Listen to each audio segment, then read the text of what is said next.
This is an update to the forced removal of my son from my home. The day that my son was allowed to be taken, there were no charges filed, there were no arrests made. I ended up filing a complaint with Washington State CPS, and they conducted an investigation. Several weeks after the investigation, probably more like 3 weeks after the investigation, my son's mother filed a restraining order against me that did not include any physical abuse to my son. There were no police reports, no medical reports, nothing like that. Within that 3-week time, my son ended up with a wound. The first restraining order was dismissed for failure to show. A second restraining order was issued approximately 2 weeks after that, with a picture of my son with a wound, which his primary caretaker must have generated.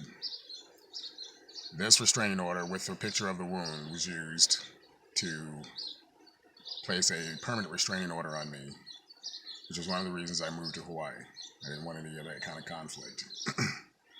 This entire situation is getting way out of hand,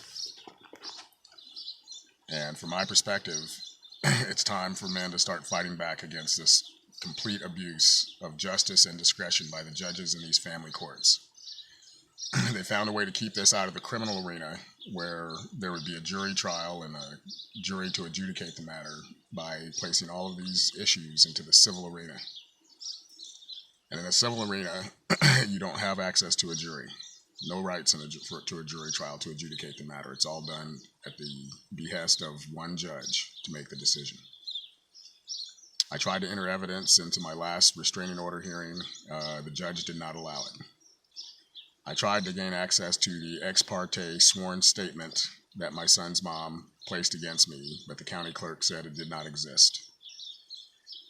There's a huge amount of deck stacking going on, primarily to gain the financial resources that the federal government offers for women in these situations, the Violence Against Women's Act.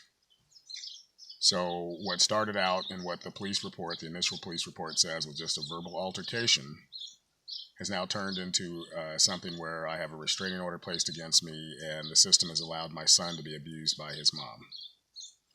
I'm just making records of this because the situation is spiraling out of control even further, and I want to make sure that there's something out there to show this. All of this stuff is well documented. There's nothing to lie about or to hide.